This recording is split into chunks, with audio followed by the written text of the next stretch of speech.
Are we good to go? Yeah, go ahead. You're good. Okay. Good evening, everyone. This is the May 3rd, 2021 meeting of the Pompey Town Board.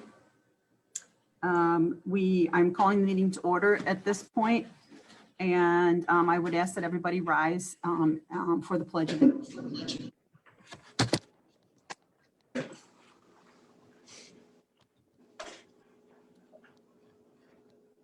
I pledge allegiance To the flag flag of the United States of America, to the republic and to the republic is which stands one nation, nation under God, under God, indivisible, liberty, with liberty and justice for all. for all. Hoorah!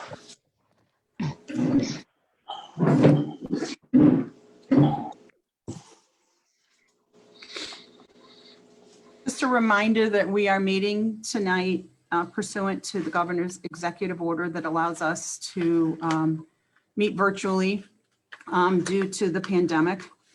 Hopefully for the last time, but we'll see. The governor's executive. Am I echoing, or is it just on my phone? No, you're fine. Keep going. Okay.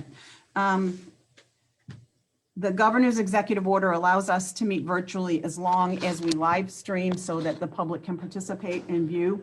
And if we record and post on our website the recorded version as well as written minutes of the meeting. So we are live streaming via Zoom, but also on our Facebook page. That said, I see the regular cast of characters on this call. There's really nobody that needs an introduction. I would like to take a moment to acknowledge the passing of two significant individuals in the town of Pompey. One is Edwin Bobette, or affectionately known as Pops, who passed away April 29th. He was our board secretary's Donna Allnutt's father. And also James Knox, who passed away, I believe, April 20th, and is famous for being the owner of Knoxie's. So if we could take a moment of silence to honor the passing of these two individuals.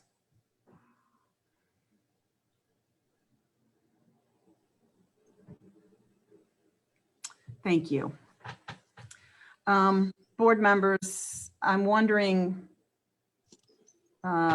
if we could maybe switch the schedule from having the swim program go first so Megan doesn't have to, she can stay as long as she wants afterwards, but last month we she got stuck behind the public hearing and was here for a while, and I just think it might be courteous of us to talk about the swim program first.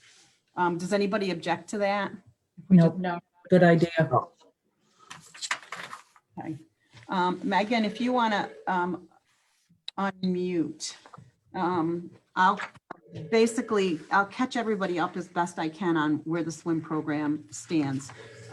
We have had both intermunicipal agreements signed by the town of Lafayette and the town of Fabius, and we would need to authorize signature of those tonight going forward, where they are both agreeing to participate in the swim program, understanding that we still don't have a clear picture of what it looks like. I did send an email after our last board meeting to Bill Hauser at Cass College, who is in charge of he's our liaison, if you will, with the college and the pool. And I just asked him for information on the contract, what the chances were that the COVID restrictions would be loosened any further, and so that we could maybe allow more people in the pool and the younger kids could participate. And then just questions about the legalities of if we needed to cancel or shorten the program, if we could do that after, if we signed the contract. So he got right back to me last week and sent me the contract, did say that if we needed to change anything with the program, he would ask for 3 weeks notice, which would be the first week of June, I think, approximately. But the other interesting thing he said was that according to now the U.S. Swimming School Association rules, before it was the Cass College COVID rules and the county's rules, but now the Swimming Association says that lessons for younger children can take place by either having instructors wear face shields while in the water with the children, or by having the parent of the children in the water with the child and the instructor on the deck instructing. And he said that according to the New York State Health Department COVID regulations, that we could have 24 people in the pool, but that includes the adults, the instructors, the lifeguards, the pool monitor, etc., and they must be socially distanced. So I'm bringing that up.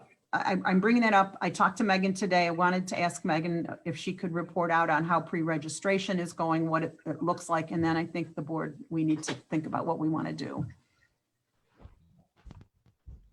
So Megan, if you could just run us through the numbers at the moment, knowing we still have a month to go. So far, what I have registered is 27 kids for the upper level, 34 kids in the lower levels, a total of 61 kids pre-registered. 17 of the registrations are town of Pompey registrations, and then 12 of the registration forms are out of town. Can you repeat that last piece, Megan, about town residents versus out of town? You're breaking up a little bit. I think we lost Sure, her. sorry, it was telling me my internet was unstable. 17 of the registration forms that I have so far are town of Pompey residents, and 12 of the registrants are out of town. Okay. But there's 61 kids registered so far? 61 registered so far. Okay. So I think the question is, I mean, we still have a month to go. I think some people are probably still waiting. Would you say that's true, Megan? Yes, I've heard some people tell me also they're registering, they just haven't done it yet. So I'm hoping within this month, we'll get quite a few more. The difficult piece is trying to figure out those lower, you're getting more registrations in the lower levels, but that's the difficult, those are the difficult swimmers to figure out how to include this year. Right. So any thoughts on this, board members? Looks good. We move forward. I think we have to wait and see what happens, and we just Yeah. keep doing what we're doing. You know, when you don't have a choice, we're at the mercy of the government right now. Right, in Cass College. Well, I think Cass College is more than happy to let us use the pool with limited numbers. And I don't know what 24 versus 18, which is what we were at last month. Maybe it'll be 30 by the time we hit June, or maybe it'll be even better than that, be allowed in the pool. But really limiting the number of kids you can put in the water. But I don't know what adding more bodies does if we're trying to get those lower level kids in the program, because if you bring parents in and let them hold kids, they take one of those spots. Right. So it's, I think we're still playing with it. The problem is by the time the June board meeting rolls around, the deadline will have passed and we probably will need to do something really quickly. So I might be, Megan, you and I are going to keep in touch, and at least like weeks into May, we're going to like figure out where we're at with the numbers and see how it looks. So. Okay. Okay. With Everybody that good with extra that? 6 people that the town said, I mean, that could give me 2 more lifeguards and 1 more session opened up or one more level, sorry, one more level opened up. So if we had level 3, which are still the younger swimmers, with face shields, I mean, I could open up one more level. That'd be But good. and how many? 3 kids? 4 kids. 4 4 kids. kids, Okay, more guards, 6 more people. so we're getting there. It's a work in progress. Trying to figure this out this year. Last year, it was actually, I think, a little simpler because the bottom line was we couldn't do it. This year we can, it's just how we do it. But anyway, I just wanted to get this out of the way, Megan, because I just figured you didn't need to sit through the public hearing like we made you do last time. Thank you, I appreciate that. Yeah. Thank you, Okay. Meg. Thank you. So there is a swim program contract that I think everyone has.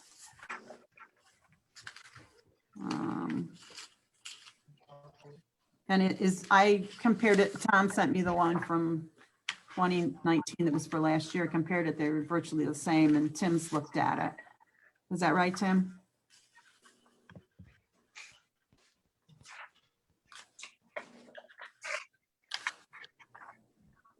This is the one with Casanova Yes, College? I've looked at it. I've made some minor changes to it, and I think the town of Lafayette and the town of Fabius have both signed off on the changes, so I think we're ready to go.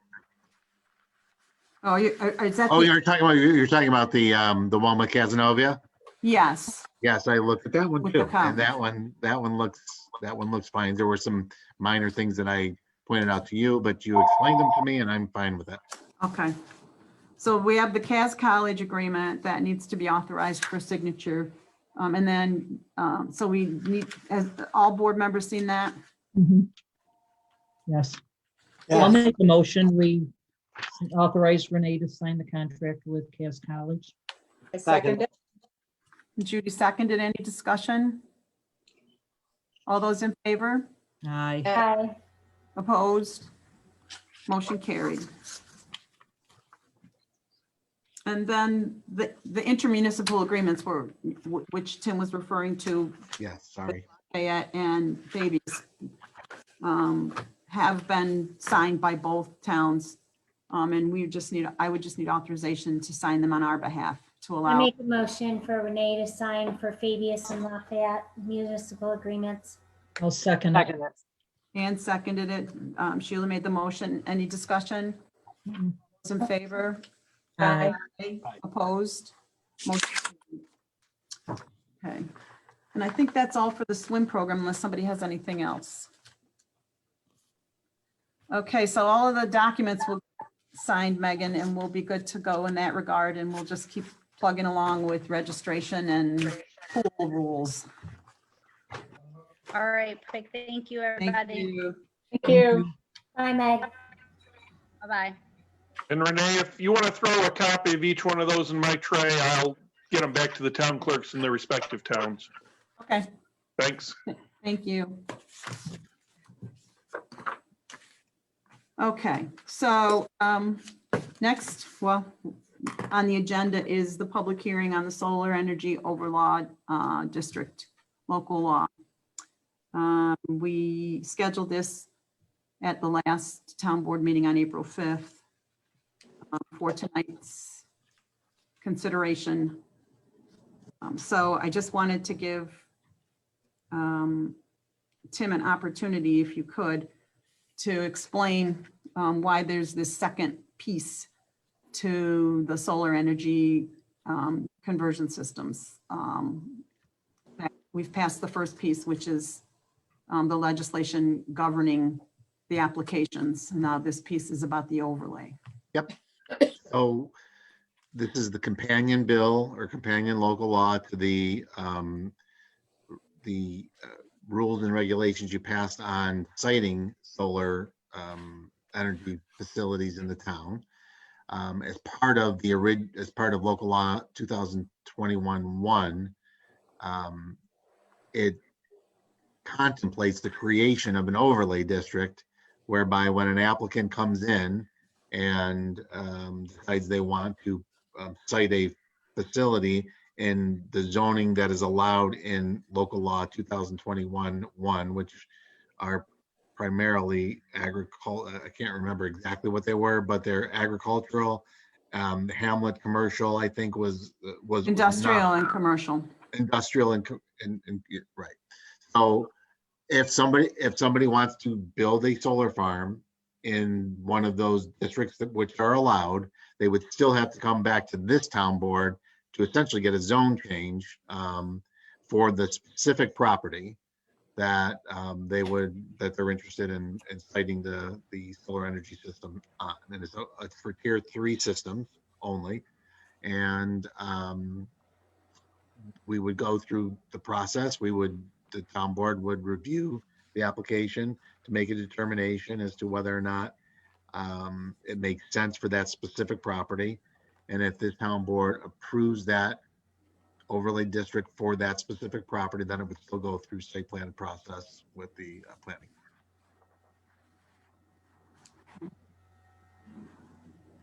So the law we already passed would not work without this law, because this law actually allows us to do the overlay districts in the authorized zoning districts that we allow solar energy systems. I just wanted the public to understand the difference between the two. Yeah. So I appreciate that. So what we are missing tonight is county planning comments and comments from our ECC. I understand, at least, Nikki, that those were submitted to this was submitted to county planning, but we don't have a response. Is that correct? Yes, they were submitted the Monday after our last meeting. I met with Tim and they were sent to county planning on Monday, April 12th, but they only meet every 3 weeks. So although it was sent, we don't have the response just yet. Okay. And I don't have the comments from the ECC, so we're waiting on those two things. Suffice it to say, we won't be voting on this tonight. It's a similar process to the first law we passed, which we didn't vote on it until the public hearings were the public hearing was completed. I do want to note, as there seems to be some conversation that the town is not properly noticing these hearings, that on April 13th of 2021, this public hearing appeared in the as a legal notice in the Post Standard, and I have the paperwork. This was what went in the newspaper. Did you also post around town? I did. I drove that very same day. I sent it to, or I drove it up to the Pompey Mall. I put it up at the Pompey Post Office. I also put it on Facebook. I sent it to Veronica to be put on the website. And we also have a bulletin board up at the town hall that I update weekly. And I updated it also up at the town hall,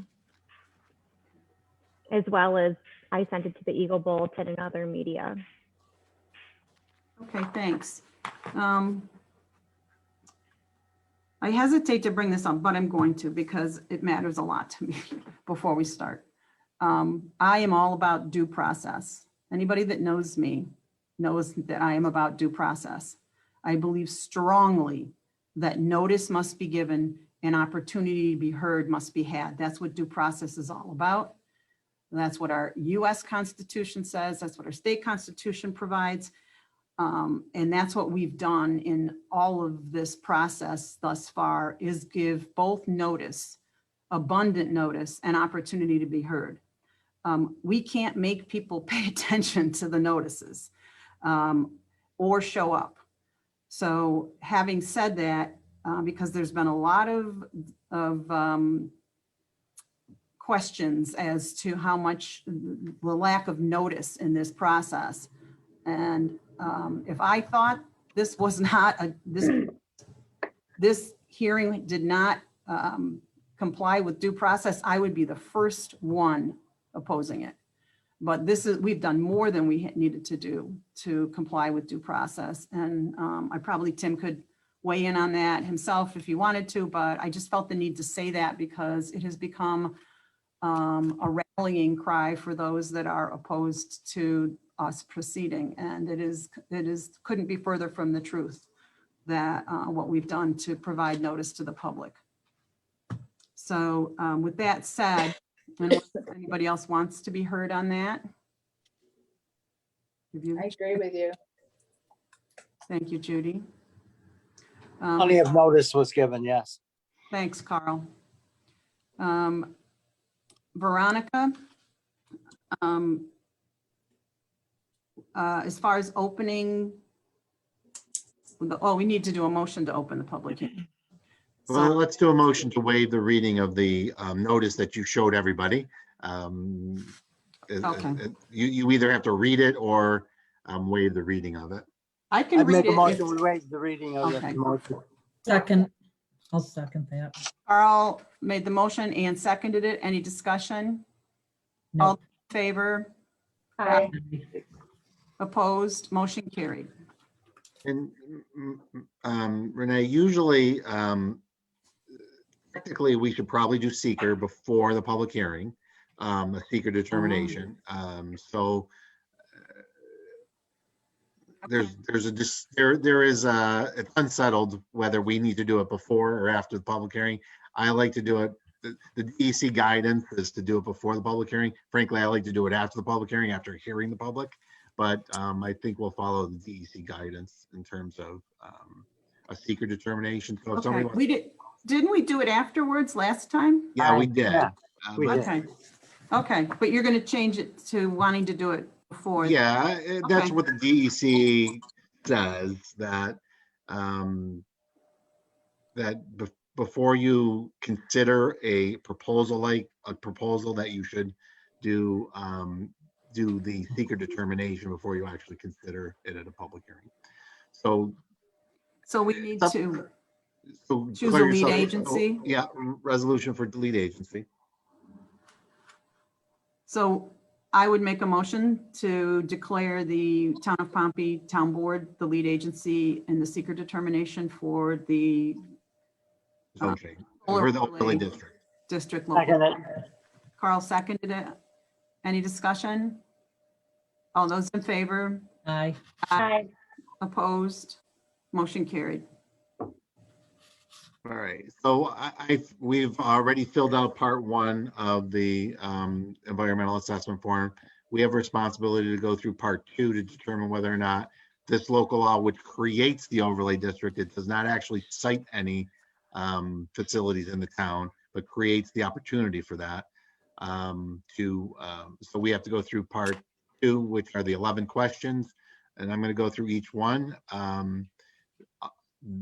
The initial indication has been no to small impact, but if you disagree, let me know. Will the proposed action create a material conflict with an adopted land use plan or zoning regulation? No to small. Anybody disagree with that? Will the proposed action No. result in, I'm sorry. I said no. I didn't know if you needed to verbally. Yep, that's fine. hear us. Will the proposed action result in a change in the use or intensity of the use of land? Again, this is to create the overlay district, not to cite any facility. If there will be a citing of a facility in the town, there will be a separate seeker process that will look at the environmental impacts of that project. So I would say no to small. Does anybody disagree? No. Will the No. proposed action impair the character or quality of an existing community? No to small. Will it affect the CEA, critical environmental area? We don't have one in the town of Pompey has not designated any critical environmental area, specific designation. So that's no to small. Will the proposed action result in adverse change in existing level of traffic, infrastructure, mass transit, biking or walkways? No to small. Will the proposed action cause an increase in the use of energy and fails to incorporate reasonable available energy conservation or renewable energy opportunities? Precisely the opposite of that. This would actually allow or give the opportunity for energy conservation and renewable energy opportunities. So the answer to that is notice small. Will the proposed action impact existing public-private water supplies? Notice small. Private public water wastewater treatment utilities? Notice small. Will the proposed action impair the character or quality of important historic, archaeological, architectural, or aesthetic resources? Notice small. Again, please speak up if you disagree with any of these.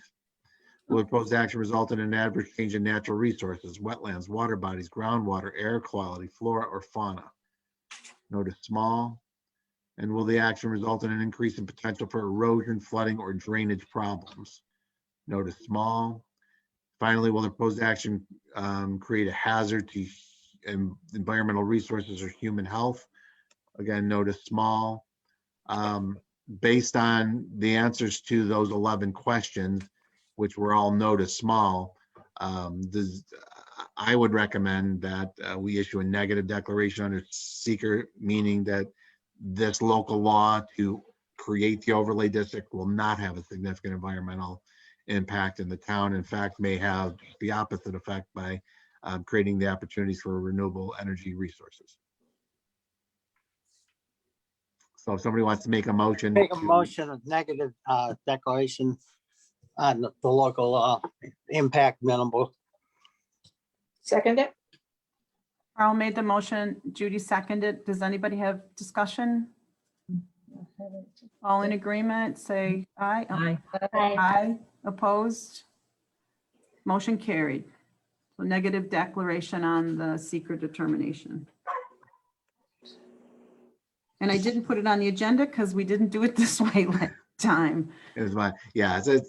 Yeah. So you're in a position now to open the public hearing. Make a I'll make a motion, we open motion. the public hearing on the solar energy overlay district local law. I'll second. Second it. Sheila, Carl made the motions. Sheila seconded. All those in favor? Aye. Aye. Opposed? Motion carried.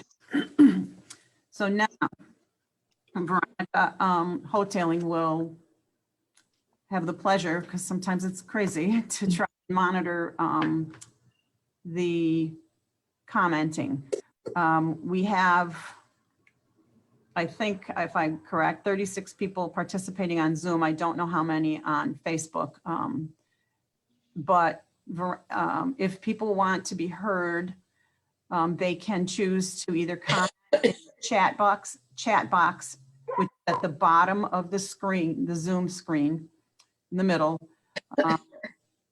On Zoom, they can raise their hand and ask to be unmuted if they want to speak, or they can put a comment on Facebook. So those are the three methods. People need to identify themselves both by name and location in the town. And we need to ask people to not be repetitive. If you agree with what someone said, that's fine. Just, you can make that comment. But if we want everybody to have an opportunity to be heard. So if you could please limit your, whatever you make to some degree, that would be great. One thing we did not discuss was if there are questions, do we want to save them? Do we answer them during the hearing, or do we want to save questions to be answered at the end? I know last time we had to decide that. During the hearing, it's best. Okay. Does everybody want to do that? That's fine. Sure. Fine. Okay, that's fine with me too, just so we know. So Veronica, there's something that popped up on my screen already, but There's one chat that just came in. okay, so I'm going to turn this over to you. But if you feel the need to like ask for assistance or advice or whatever, just let us know and we'll help you out. Okay. From the chat and Zoom, from George D'Angelo on Sweet Road. Will an application for a solar farm require a zone board meeting? And if yes, will the public be notified?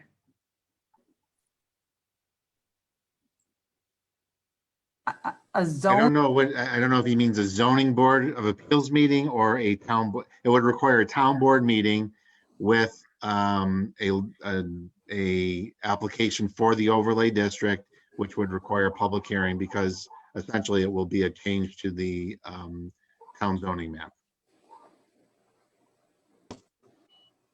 Tim, would that be like the other things, planning and zoning, everybody within 1,000 feet be notified like they used to do?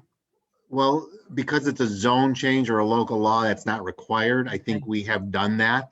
You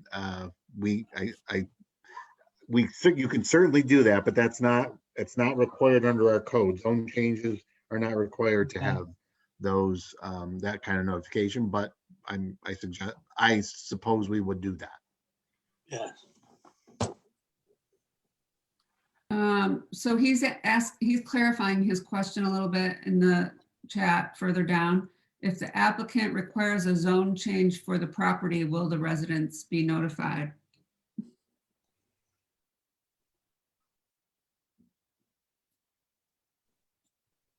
we're talking about the overlay then? Yes.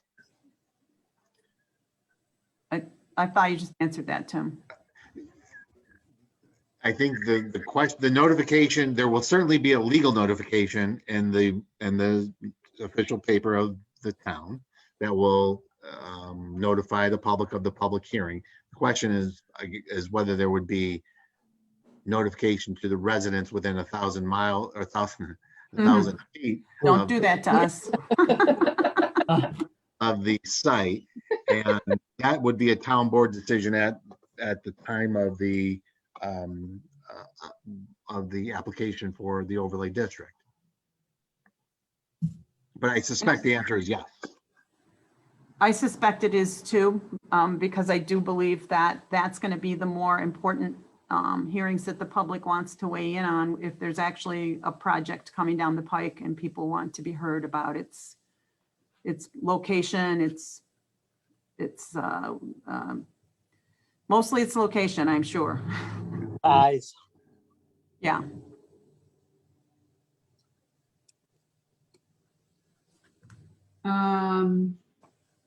Sorry, another one just came in. Okay, Stan Hack from 7482 Pratt's Falls Road. I am for this local law. I think that solar farms will add to the future prosperity of our town. I also find solar farms to be quite attractive. As the sun moves during the day, the light refraction from the arrays produce a fascinating color show.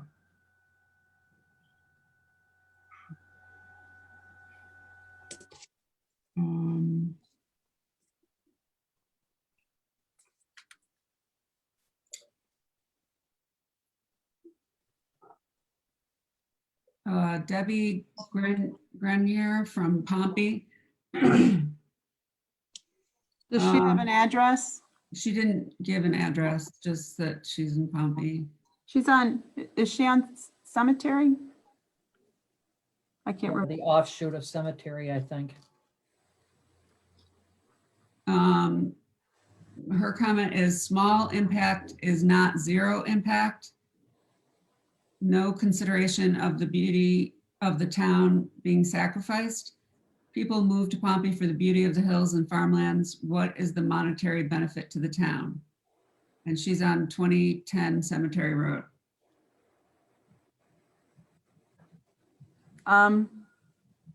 She also sent a written, I have an email from her. I don't know if I should read it now or wait till the end. It's somewhat the same, but I don't know what she means by monetary benefit. She made some, she had some language in her email to that effect, but the monetary benefit would be determined by a pilot agreement. Is that correct, Tim? And it's not significant, is my understanding, because it gets divided up among schools in the area of the project and the town, and is it the county too? Yes, there would be a pilot, which is required under local law 2021-1. A pilot payment to the town would be part of this. The other financial benefits are related to community solar opportunities that would be presented to the people in the town of Pompey, who would be able to get renewable energy at a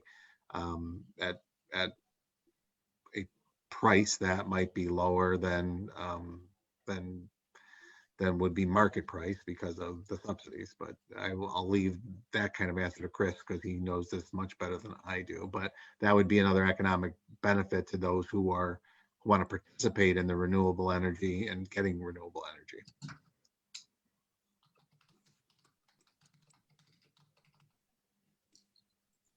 And just in case now that I see how many people are on this call, Chris, I'm just going to identify you, or you can identify yourself if you want.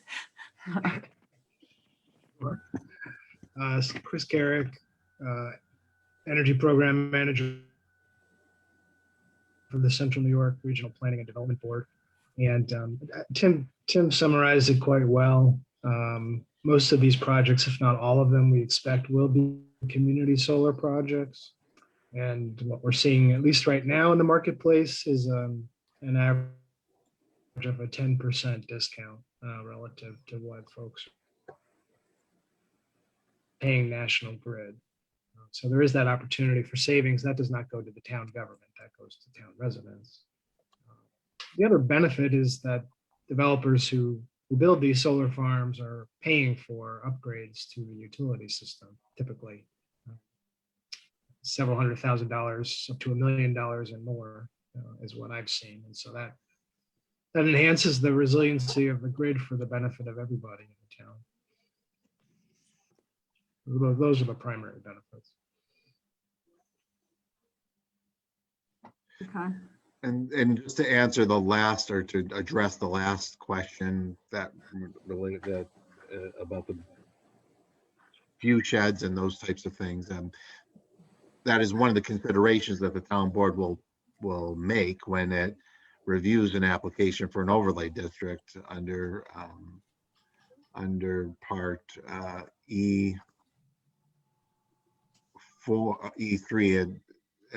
It specifically says one of the considerations of the town board will be to avoid sites that substantially contribute to or are important to the scenic quality of the landscape. So those are the guidelines that the town board will consider when doing the zone change.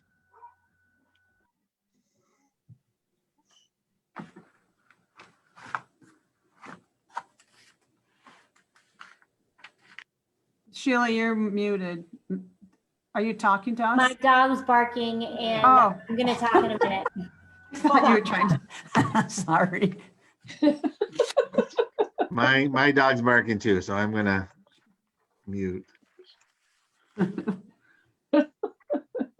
Veronica, unless anybody has anything else to add to that response to that comment, Veronica, I think we can move on. There's one question that from Jeannie Zerberg. She didn't give her address. Does anybody know where Jean? Sweet Road. Sweet Road. Yeah, Sweet Road, Oh, I no, yeah, she's actually my neighbor. Yep. Yep. think. Her question is, why would we want this?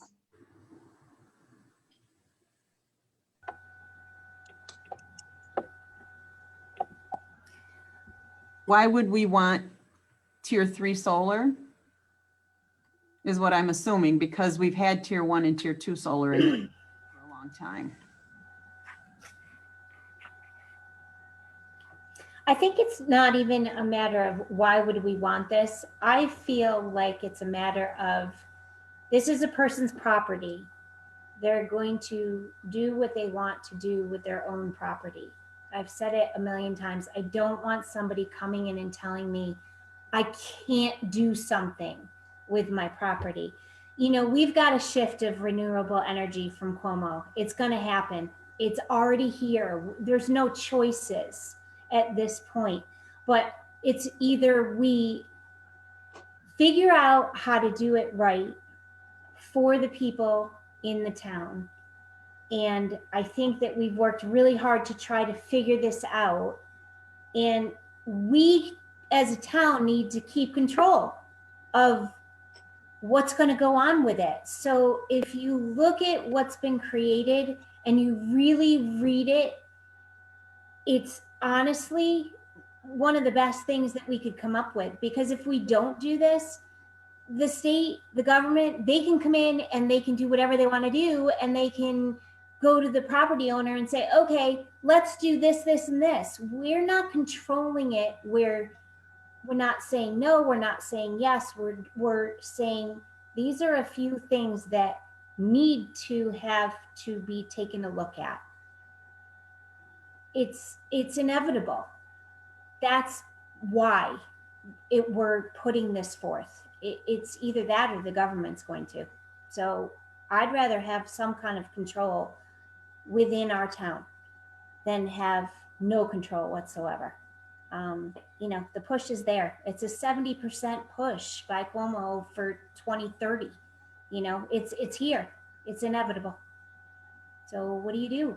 And this is what we've come up with. And you know, John and Kevin Corson and, you know, Smith and all of us sat down for a long time, and, you know, we're still discussing it, and it's a good thing, definitely, but it's inevitable. You know, what are you going to do? So those are my 2 cents. I agree with you, Sheila. I It's do coming. too. I'd add to that the states, and Tim has said this probably on every public hearing we've had on this so far, and I'm not sure, I think sometimes it falls on deaf ears, or maybe we're just not saying it right, but we can't ban, we cannot have a moratorium on solar. It is a state, recognized state interest. The state has determined it to be a state interest. If we ban it, the state has every right to come in and control what happens in the town of Pompey. We have a moratorium on it, so we don't allow projects. Same state can come in. The siting board can determine. If we unreasonably regulate it, they can come in and control it. I completely agree with Sheila. The best thing we could do, and this started long before some of us were involved, but I completely embrace the project that was started because it's protective of this town. And the people that are opposing it are really putting this at risk of wanting to ban it. The risk is the state will come in and decide what to do with solar in the town of Pompey, not the town of Pompey. And please, for those of you who have not looked at the master plan, if you want to go, it's on our website. Go read the master plan. It is part of the master plan, involves support of renewable energy, as well as protection of agricultural lands, as well as protection of viewshed. All of these things have been looked at. The committee looked at them for a long time. It came before the public. We listened to the public. We revised the proposed draft to be even more protective. And if we don't do something, I can't emphasize enough, and I just feel like people aren't hearing it. It's worse for us. We need to protect the town, and this is the best way to do it. So for me, that's why I want to do this. That's why we're doing this. We don't have the luxury of taking a hardline position. We have to balance all of the interests that are here in front of us. So for those of you that do want to ban it, I respect that you want that. It's just in my viewpoint, given the interest that the state has in promoting renewable energy, as Sheila said, it is the way of the future. It's coming. That we're best served by protecting, with this legislation, by protecting the town. Well said. That's my thoughts. Anybody else wants to be heard? I totally agree. If I can, Supervisor, You can. I'm kind of responding to a comment in the chat here about this is an initiative of the governor and maybe this won't last. This actually is, it's passed in state law. The Climate Leadership and Community Protection Act establishes that 70% target that you mentioned. So this is not an executive order. This is actually legislation that was passed in 2019 and is in effect. So I just wanted to make that point clear. Thank you.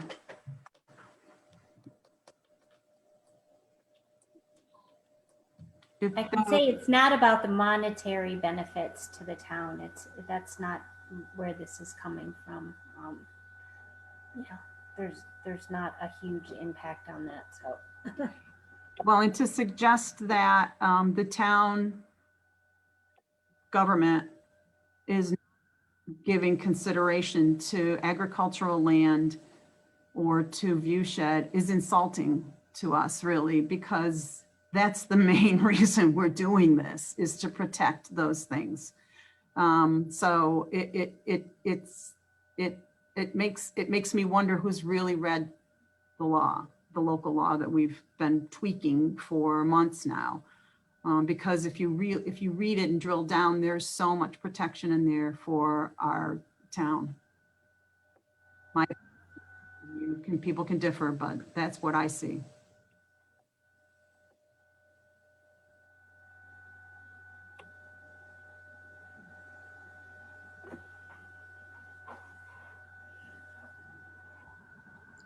Veronica?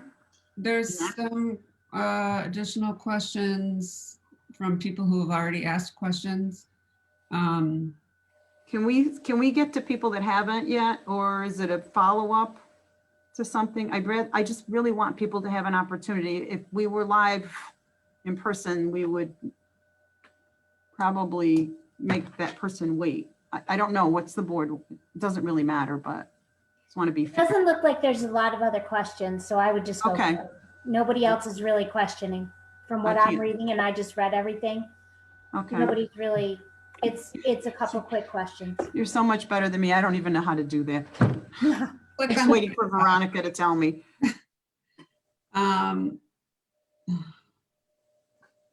If a solar farm from George D'Angelo, if a solar farm is built in a predominantly residential area, what will be the consequences of property values? There is plenty of land south of Route 20. Is there any current possibility of a solar farm on Sweet Road in the near future? We don't have any answers to any of that yet. I mean, we don't know. So Application hasn't been made. yeah, so no, not right now. And the issue of the effect on property values in rural communities versus suburban or more urban communities has not really been determined to be a negative. There was one study, but it really did not distinguish. It was mostly about suburban. Chris, he's gone off or video, but I know he's familiar with the study that has been talked about on the previous public hearings. Yeah, Right. he stated, oh, there you are. Yep. I'm sorry. My No. internet is unstable here. You summarized it well, Supervisor. There have been many studies by property assessors across the country. Those have typically been, paid for by developers. So folks, some folks look at those with some skepticism. The one really major objective academic study from folks at the University of Rhode Island did look primarily at solar farms in suburban locations, as you said. And even in those cases, the result was really not, I would say, clear.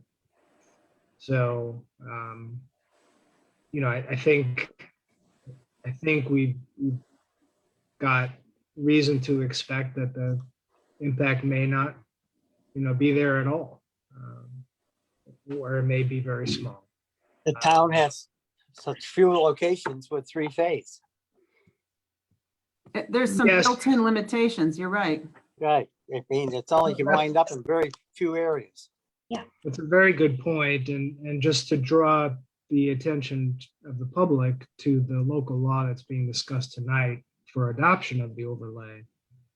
There is direction in there to say that the town board should not allow clustering of these projects. And even if the utility system could accommodate two projects, very in close vicinity to connect to the grid, that the town board would, I think, take a much harder look at that than projects that were spread out through the town. So I don't want folks to be under the false impression that there will be, large aggregations of these projects in the same neighborhood or the same vicinity.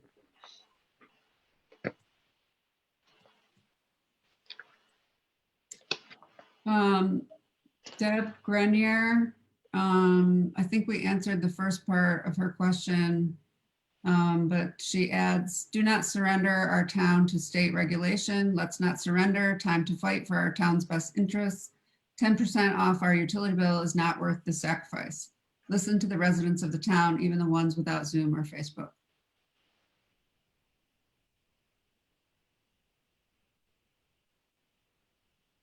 And then she asks, are they forcing solar energy on every town in New York?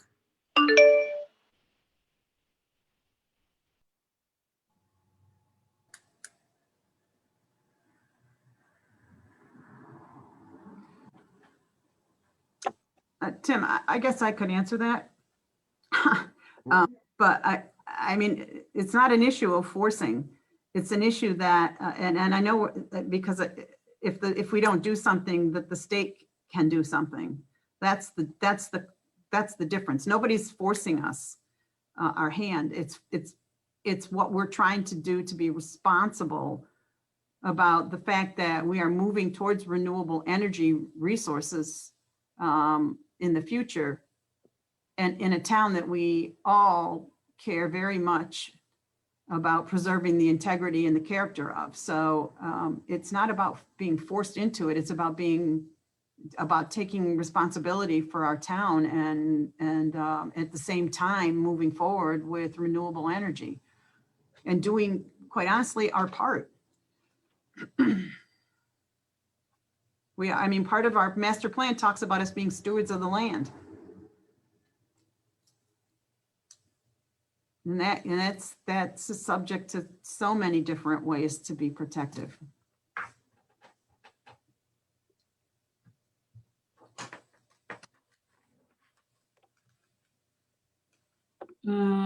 Mary Ann Wilson from Route 91. It will be beneficial for all of us. Our town is beautiful and we all will make it continue that way with solar panels. Deb Grenier wishes we were live and in person. Marianne Wilson follows up again.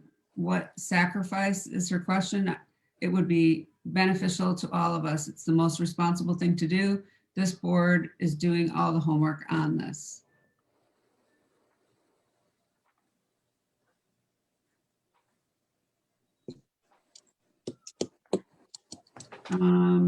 I have a question from Zoom, not in the chat box. How close can solar panels? From who? Joanne Huffler. How close can solar panels be to a residence? My recollection is that we have 100-foot setbacks in our in local law 2021-1. John, please feel free to jump in if I'm wrong. No, that's correct, Tim. 100-foot setbacks all the way around.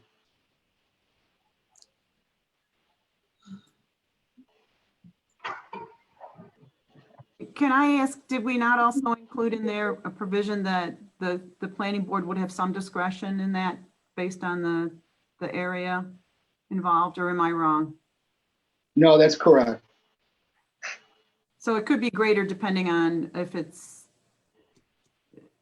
Depending on the sensitivity of the area and the residents around, the planning board has discretion to make those setbacks larger.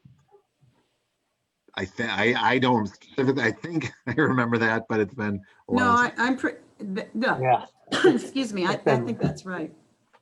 Yeah, the specific language is essentially, I'm paraphrasing here, but if the planning board determines by findings of fact that additional setbacks are necessary based on the health, safety, and welfare of the residents or based on the community character of a particular neighborhood or area.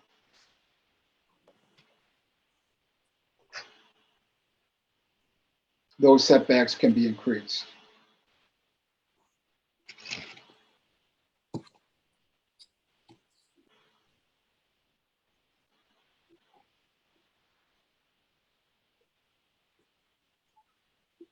I have no other questions. A comment from Stan Gorman on Facebook. Planning board does have discretion, he says. He read the law.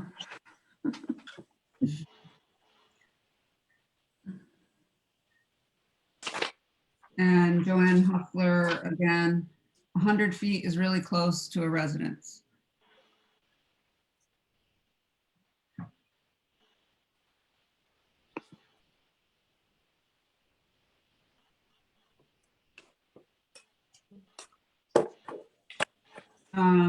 Don Neubauer, in the question box, I am late to the conversation. I have the similar concerns as others, but I trust the board to investigate and educate themselves to make the best decision.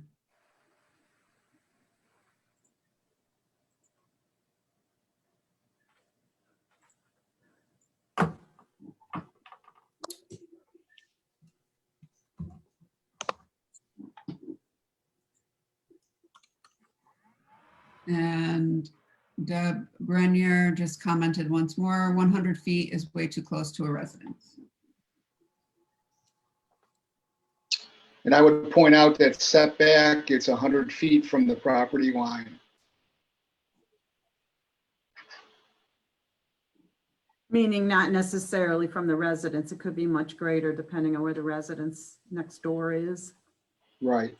Well, any residents would have to have their own setback, Right. so whatever the setback Right. would be. So it's probably, I imagine, if it's a side yard setback, I can't remember, I think it's 40 feet in the town. So it's 140 feet at least. Depends if it's residential or Yeah. agricultural. Agricultural is 20.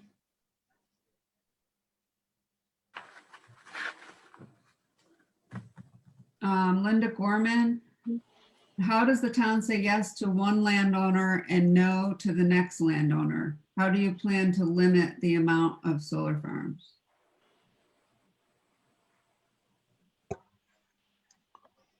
There is no plan to limit the amount of solar farms. There are provisions in our code which require the board to consider proximity of one solar farm to another in terms of a concept called saturation.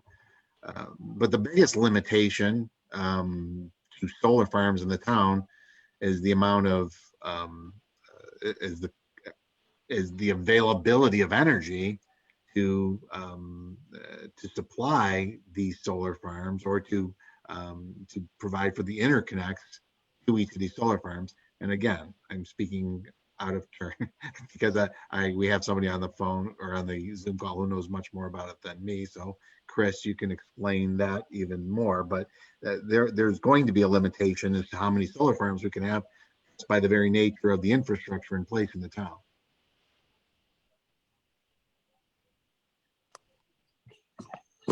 That's correct.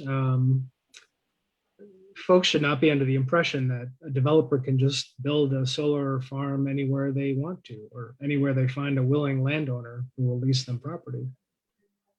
It's quite an involved engineering process to connect these farms to National Grid's system.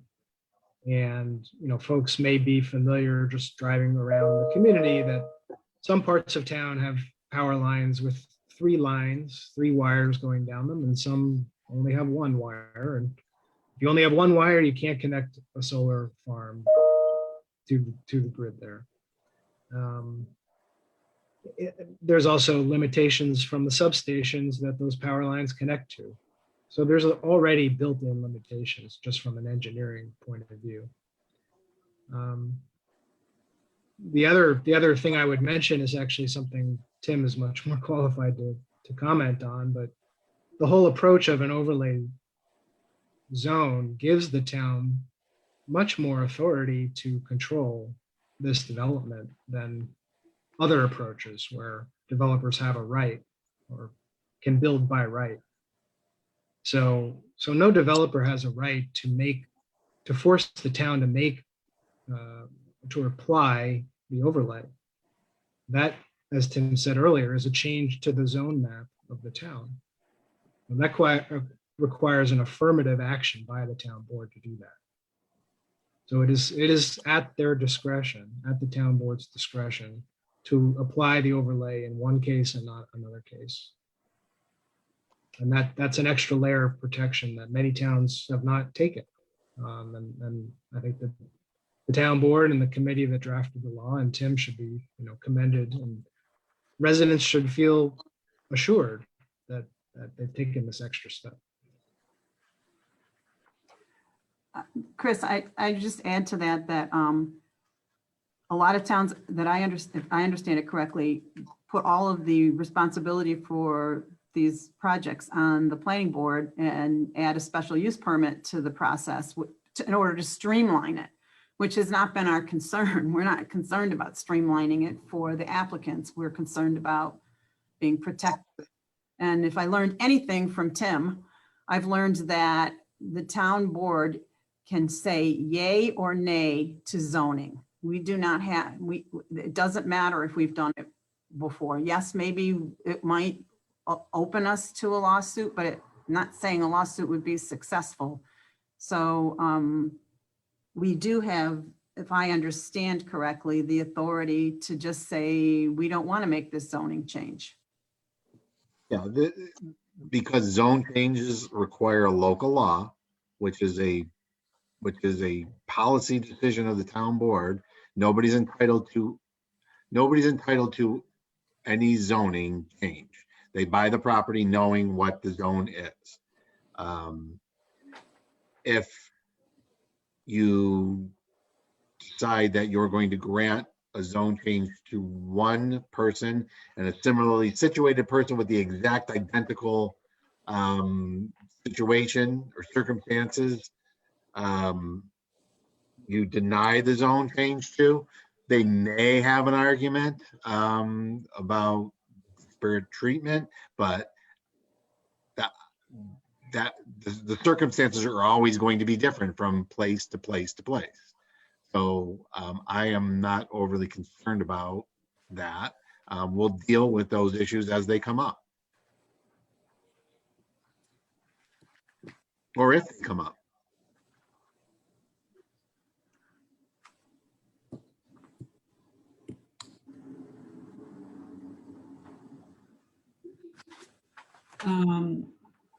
There's multiple more questions here. George D'Angelo asks, if the residents receive up to a 10% electric power discount, who receives the other 90% benefit?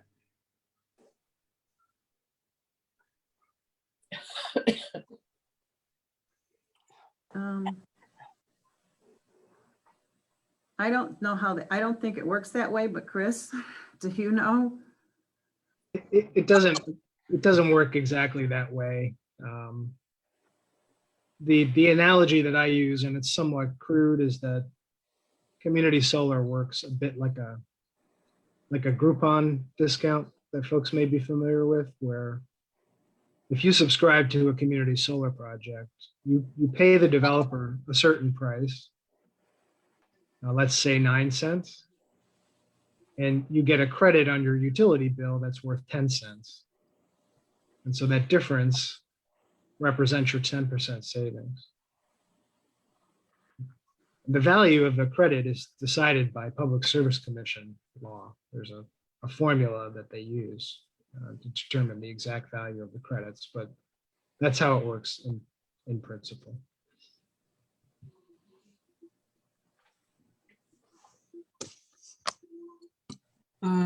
From J&J 3590 Waterville Road.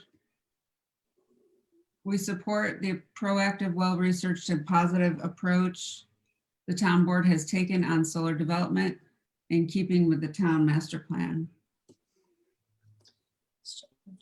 I think those are the Schoonmakers. Yeah, I see that now. Okay.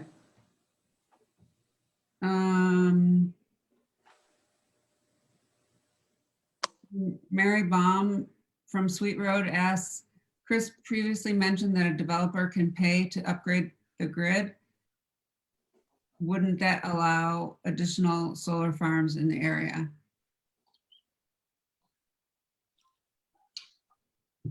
So it's not that the developer can pay. The developer, in most cases, is required to pay quite substantial sums to National Grid for the privilege of making that connection. And I may have mentioned this earlier, but I've seen the fees range from $200,000 to $1 million and more per project. That may open some room for another developer somewhere on that same distribution line or substation network to develop a project somewhere. But there is an overall capacity limit, and there are projects happening all around Pompey and Lafayette and Manlius that are already taking up substation capacity. So I don't see a prospect of many farms coming into Pompey, certainly in the near term. I'd point out that that's also happening in the southeast corner of the town due to projects in Casanova as well that are moving forward.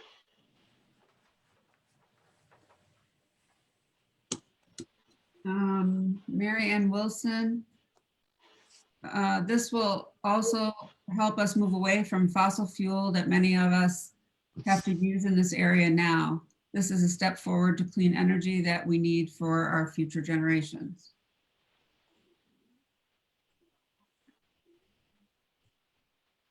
I think I got all the questions in the chat box. Joanne Huffler asks, has the board visited any solar sites to get a feel for the magnitude of what a solar farm looks and feels like? I can answer that. My job in Madison County, which is off campus, is backed up to a community solar farm that allows the county to benefit by paying cents on the dollar every month from the use of that solar farm. It is well maintained. It is the most quiet neighbor I've ever had. It is fenced but not screened, but if it was screened in that area, it would ruin the view because it's up elevation, so I wouldn't want it to be screened. It's mowed regularly. The snow, the way those panels are slanted, the snow falls off of it, slides right off of it. It just so happens that I have personal experience with the solar farm because of where I worked. So I can answer that. It's preferable to some other neighbors, I would presume. It's just my input. I have not visited any solar farms, but I've driven by plenty of them. You know, do I like the way they look? No. But is it my right to tell somebody what they can do with their land? Not really. And if they have an opportunity, like I said, we've created something that's good for the community. And that's what this is really about. So, you know, this is where we are.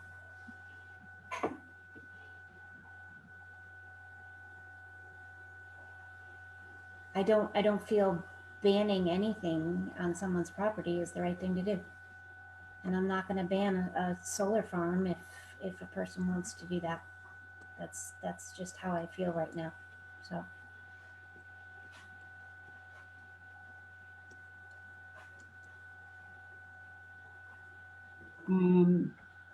Joanne also asked, what happens if we do nothing? What action will the state take against the town of Pompey?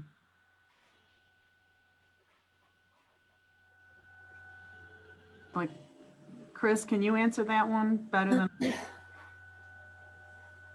Well, the town, I mean, the state passed legislation, Accelerated Renewable Energy Growth and Community Protection Act, which allows the state for very, very large projects that are 20 megawatts or larger to actually supersede local law.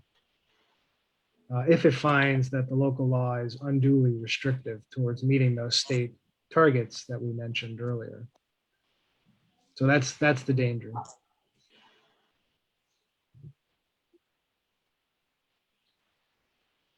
But as the supervisor said,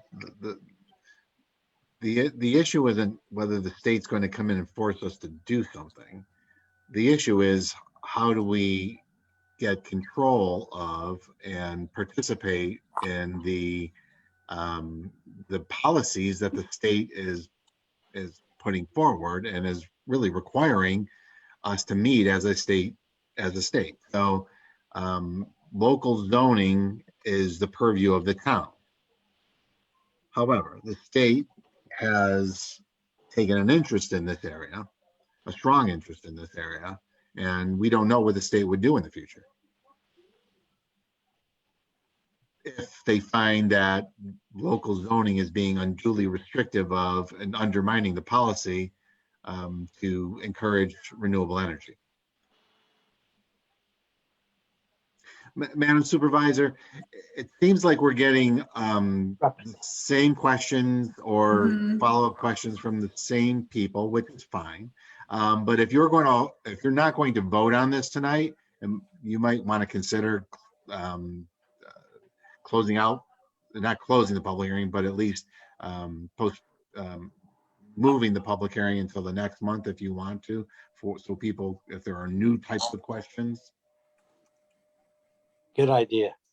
I think we're already an hour into the public hearing. We're getting similar questions and just follow-up questions. There's one more, it looks like. The only thing I would ask, that's fine, Tim. I think it's a good suggestion. The only thing I would ask of Veronica, is there anybody new that has not had an opportunity to be heard? If there's anything that's left that's from people that have already had an opportunity to be heard, I think I would go along with Tim. I just would want to give anybody who didn't speak yet that chance.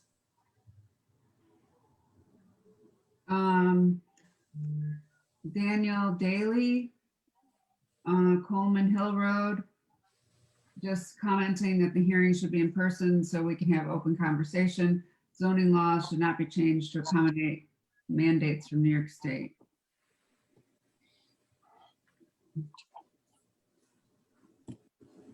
And the rest are from people who have already spoken. Well, there's one other one in the Q&A from Tristan. Oh yeah, Tristan with no last name, no location. Is this going to I'm not sure we should, I don't mean to be a stickler, but we ask people to identify themselves by name and location. And if can that person do that? So we know it's, I mean, I got a phone call today from someone, but no name. So no phone number, no nothing. I don't know what do I do with that? It's anonymous. You can answer the question. It basically says, is it going to leave a mess for future generations? If Tristan reads the law, he'll find out exactly that we've made provisions. You need to read the law.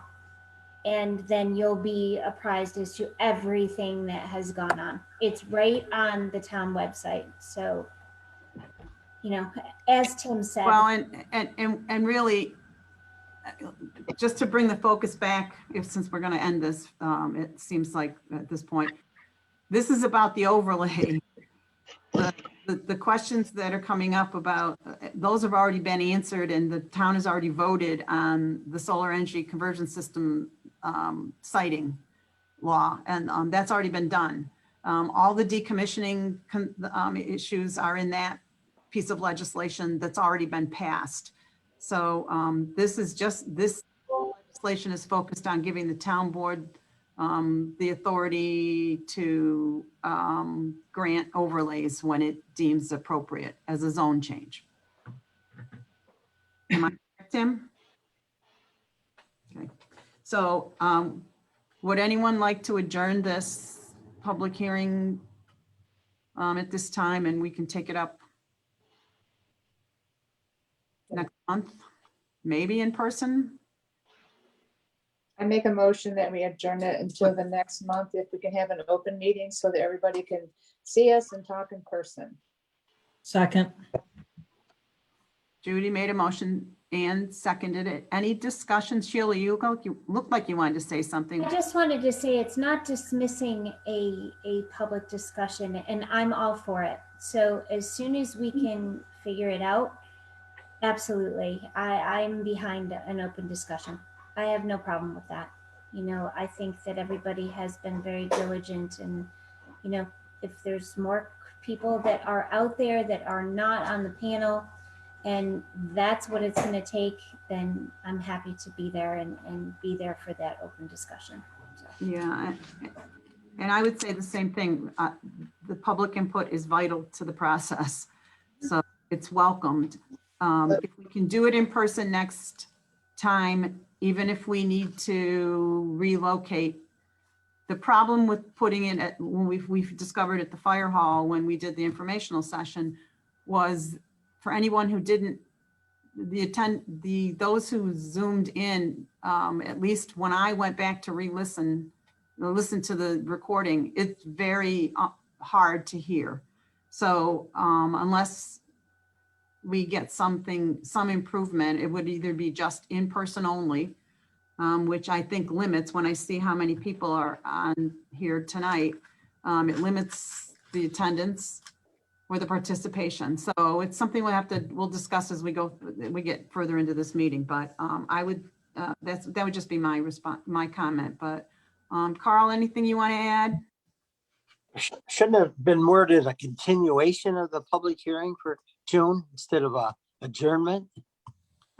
That's probably right, Carl. A continuation. You don't want to have to advertise again, and it's a continuation.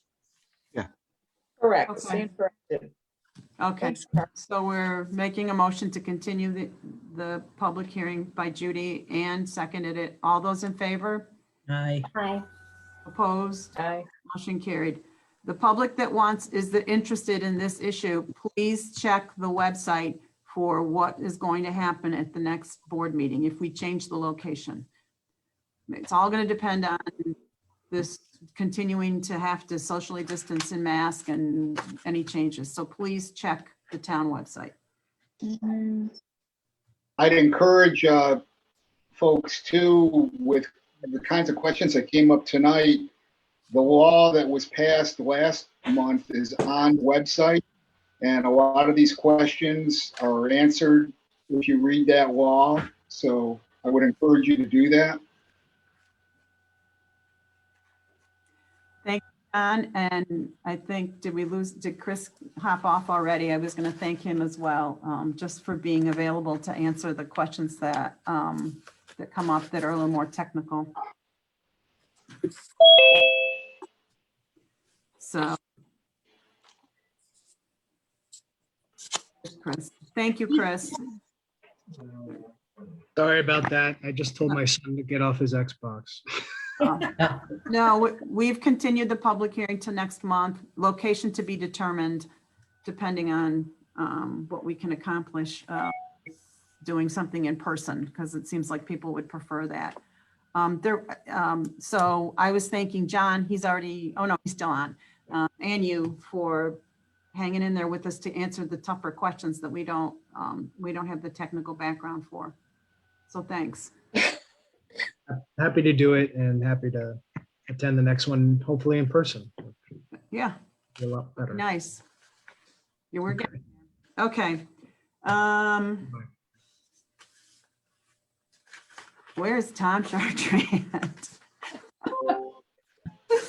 Patiently waiting. Put my mic back on so you don't hear the puppy barking. Oh, it's okay.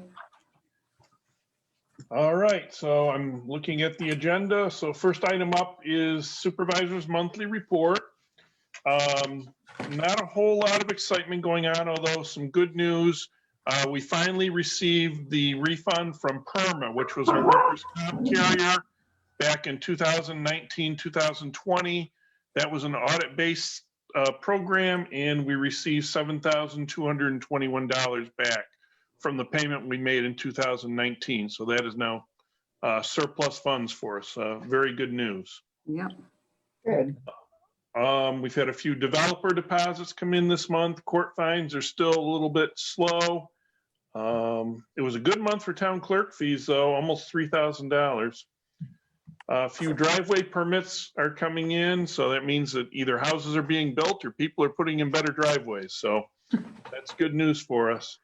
On the expenditure side, it was a pretty quiet month all the way down through. As far as the big picture goes, right now, our general spending without the SOTs is about 34%, revenue 84%, and our highway spending is at about 20%, and our revenue is at about 88% in the highway. So looking good on all of those fronts. Bank reconciliations, I had forwarded mine earlier, and I know they were all there on the table when I dropped off vouchers. I'll So make we- a motion that we approve the bank reconciliations for the Second. supervisor, town clerk, and tax Oops. collector. Second it. Ann made the motion, Judy seconded it. Any discussion? All in favor? Aye. Hi. Aye. Opposed? Motion carried. Okay, the vouchers, I had those over there for the board. The only one was Veronica's. I had put a blank with a note on it, and we have received that. And I So if- attached it to the, Oh, good. your voucher, so it's there. And Ann was here and saw it, and I saw it.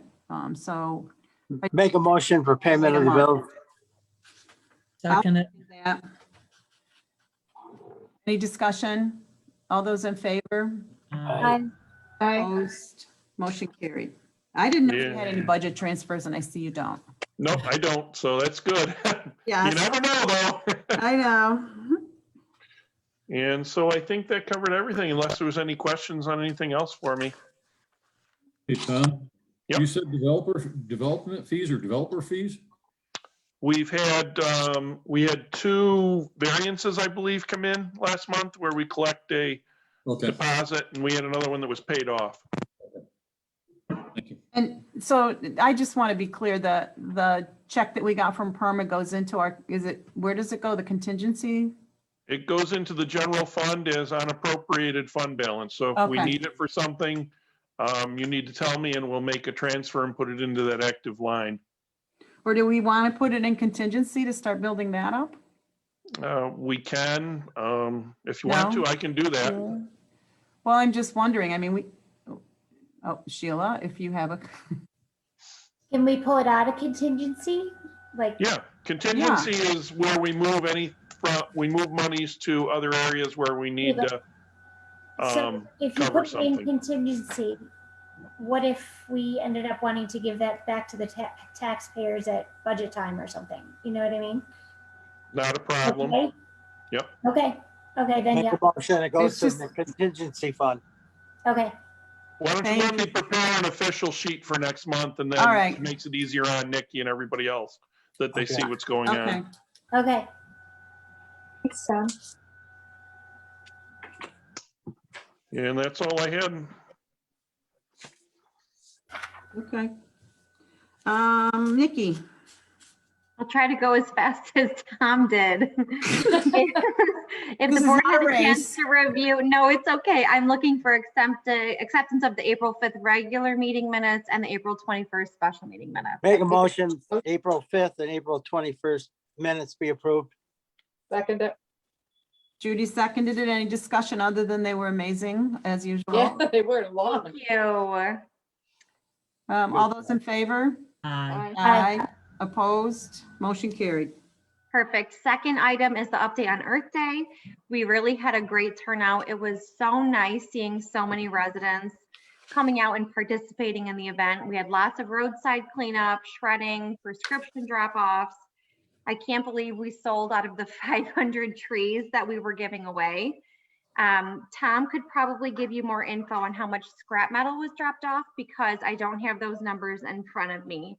But I did want to thank everyone who volunteered both time and resources in making it possible because it was an awesome event. And seriously, it was an honor to be a part of it with all of you. So.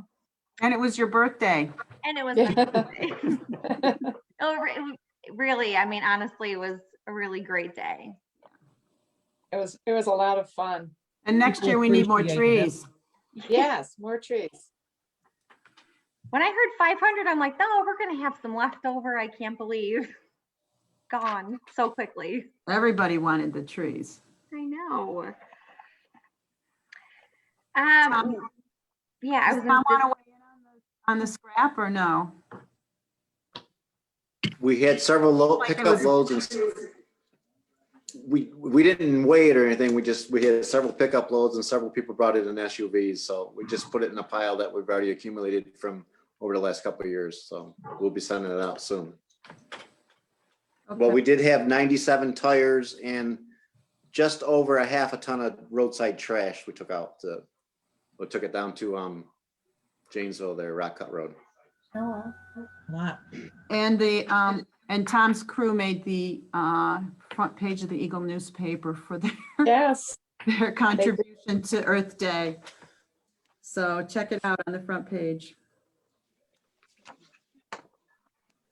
The next item up is I'm requesting the town board to sign the mutual agreement for the collection of school taxes for both JD and FM for the upcoming 2021 school taxes. I'll make a motion for the tax collector agreement to be signed. I'll second it. Sorry, Annie. That's for both JD and And FM. FM, yeah, it's, Is there any discussion? Tim, you reviewed it, right? Yes, Yes. I did. Okay. All those in favor? Aye. Aye. Opposed? Motion carried. I will sign these and put them in your box, Nikki. Perfect, thank you. Lastly, the town hall is open to the public. We are no longer operating by appointment only unless it's a service such as a passport or a marriage license, which we've always asked residents to make an appointment because it can be a bit time consuming and sometimes I'm there by myself or sometimes Debbie's alone. So we do ask for an appointment for those things. Other than that, we are still enforcing COVID precautions. We are still asking anyone who visits the town hall to sign in so that we can have some contact tracing. We are also asking for you to wear a mask, otherwise we'll provide you with a mask, and we're also asking for social distancing. So other than that, normal business hours, Monday through Thursday, 9 to 4. We're closed on Fridays, but I am there the first Saturday of every month from 9 until noon. And Larry Fitz is also operating every Monday from 1 to 4. Again, no appointment, but asking for social distancing. We have marks on the floor of 6 feet apart. If those X's are full, Debbie or I will ask you to wait outside until we have enough space for everyone to maintain their social distancing. And I would just add to that, if you don't mind, Nikki, that I spoke with Larry today about his letters going out for anybody who might have gotten a new assessment or a reassessment. And he is requesting that they have to call his 800 number to schedule appointments specifically for that. So even though it doesn't need to be for other things, he does have certain hours where he's going to be sitting on the assessment roll. So that will go this week, I think. Okay, perfect. Other than that, that's all I had to share. Okay. Thank Moving you. Nikki. on to, oh. Somebody say something? No, I said, thank you, Nikki. Oh, okay. Oh, you're welcome. Good job. Tom, I put the posted speed on your list because it had to do with the roads, but you probably don't have a whole lot to say about that. Well, it is posted, like you said, 45 miles per hour, and the sign coming south on Sweet Road towards the hamlet. This first sign is just north of Pratt's Falls Road. But Dave Knapp did inform us at the Earth Day that they didn't put all the signs up because they had to order a few more. So I'm not sure where the rest of them are going to go, but that sort of starts north of, from the hamlet out to just north of Pratt's Falls. The preserve drainage project is, Steve Snell had sent the proposed work out to the contractors, and they're supposed to have cost proposals are due May 7th to Steve Snell's office. So we should have some answers hopefully after May 7th. Okay. And then the other thing I got, I'd like the new truck, I Ram pickup truck is in at the dealer and they're uplifting it now, which means they're putting on all the equipment, extra equipment like the snow plow. And they're waiting for the hydraulic lift gate, but he says I should see it within a couple weeks. So that being said, there's an auction that we always take our vehicles to that works out well for us in Palmyra Municipal Auction, which is this Saturday. So that being said, I'd like the board to declare my 2012 Chevy pickup 3500 heavy duty with the plow as surplus equipment so I can take to the auction for this weekend. Motion to declare the 2000 pickup truck as surplus equipment, take it to the auction. I'll second it. Sheila, Carl made the motion, Sheila seconded it, Tom is waiting. And so I think we have to time out. Yep, we need to set a residual so that it may be released at the auction. We Okay, need to Tom, and set a minimum value. okay, at the budget time, we come up with 10 grand for that pickup, $10,000 for that pickup. So does Carl need to amend his motion to include? Yes, please. Include a residual and it brings $10,000. Okay, and then Sheila seconded it. I'll second that. Okay, and unless Tom wants to weigh in again, any other discussion? All those in favor? Aye. Aye. Opposed? Motion carried. Good luck at the auction. Yeah. Thank you, and that's all I have. Thank you very much. Okay. Tim, Yes, this is. how has the zoning and planning board members been treating you with the training? Well, they've been treating me very well. The question is how have I been treating them? So, yeah. Well, I have to say, for those that don't know, Tim has actually graciously volunteered to do some training for our planning and zoning boards that they need 4 hours a year. And some of those members are finally getting some of the training that they've, I think, been avoiding. So it's worked out well. So we have our next training session is next week, a week from today. And we'll have 2 hours in within the last 2 months. And we need to get all 4 in by the end of the year. So I think we're on a good track. And So what we have before the board tonight is a resolution that authorizes the attorney for the town to provide training to the planning and zoning board members pursuant to the requirements of general municipal law, I think it is. this is so that they get credit for this training. And it's not just the attorney for the town. There's several agencies Yes. and associations that are listed that can do the training. I would move that we adopt this resolution that authorizes a number of entities, but including the town attorney, the attorney for the town, to provide training.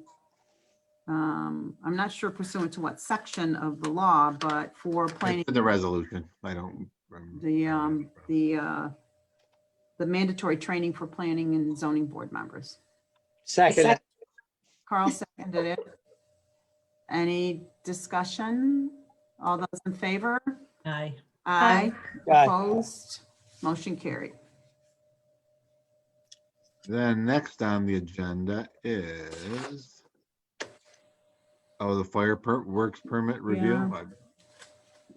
I have reviewed it. I don't have a lot of comments to it. So I don't know if you wanted. I don't know if the board, I have to be honest with you guys, I forgot to include that this month, although I did last month. The draft of the permit. Oh, yeah. Yeah, so the sad part news is though that the Pompey Hill Fire Department, which is really our only applicant for fireworks, is not going to be having their field days this year. And I think it's directly related to the pandemic and the uncertainty and everything else. So it is their fundraiser. So if we can support them in other ways, let's do it. But in any event, they're usually our only applicant. This, just a little background, and I don't want to spend a lot of time on it, but this came about, I started looking at the fireworks permit because we did have a neighbor's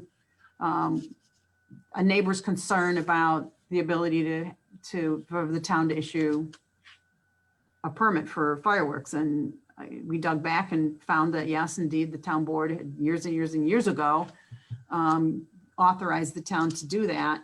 But the fireworks permit itself was very out of date and needed to be updated to be in compliance with the provisions of the penal law.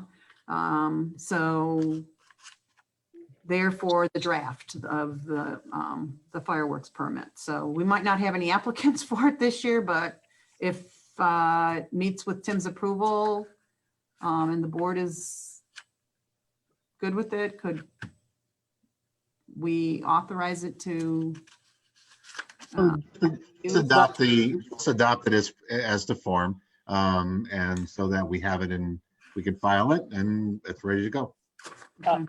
Make a motion, we adopt the fireworks permit as Tim has written it up. Second. and seconded it. Any discussion? All those in favor? Aye. Opposed? Motion carried. And I don't know if we need to spend a lot of time on the third issue tonight because it's, we still have some time. I just know that we have to make a decision, Tim, by the end of the year on some of this. Yeah, so, yeah, so, and I think did we discuss this at the last meeting? Yeah, so nothing has changed. I could tell you what other towns are doing. Other towns are setting up informational type meetings to get input from the public about where they stand and as it relates to opting out of the fencing and or allowing facilities that cater to those who want to use marijuana. Those are the two specific things that the town could opt out of if it wants to by the end of the year. So I think the board needs to think about whether or not they want to gather input from the public in terms of an informational meeting, or create something on the website maybe that would solicit comments from the public. Those types of things we need to start thinking about it, because even though it is at the year's end, if in fact the town wanted to opt out, that's a local law, which is a couple month process, at least 2 meeting process. Well, So if we would do the newsletter, Renee, I think we could. Yeah, put we can put something in the newsletter. I also thought, I was thinking about this, that maybe we needed to do some informational sessions in different parts of the town. So, hear from the people in Delphi Falls, hear from the people over in Orem, hear from the people in Pompey Hill. Good idea. Something just to, Right. some mini sessions so that people, because I'm sure maybe different communities have different perspectives on it, but I know Sheila had some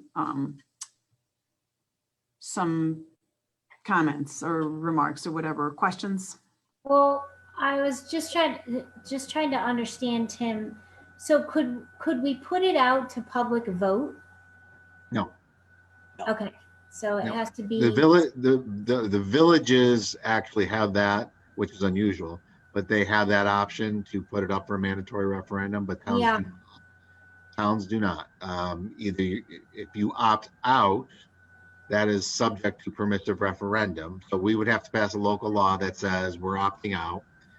And then that law, once it's passed, within 30 days, somebody can collect a petition to to bring that local law to a vote of the people. If 5% of the people who voted in the last gubernatorial election sign a petition, then that would go to mandatory referendum. So that would be on the ballot. That would be on the ballot if we opted out and then somebody went and collected petitions. So maybe, so what is it now? So we have June, July, August.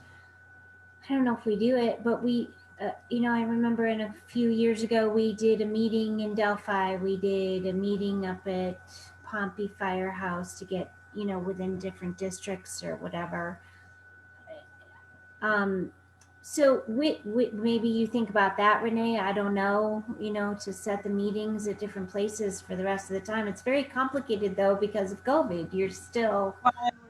I know, and we're trying to bring the audio video system, update that here in the town hall so that we can do the hybrid meetings where we're live in person, but also continue to live stream, which is the problem right now. The audio on the live stream is horrible when we meet all together, and the town hall is so small that until we can pack more people in here, once we get 10 town officials, which when you look on this screen, how many we have here already, we're limited in how many of the public you can have in here. So it's been a struggle to do both.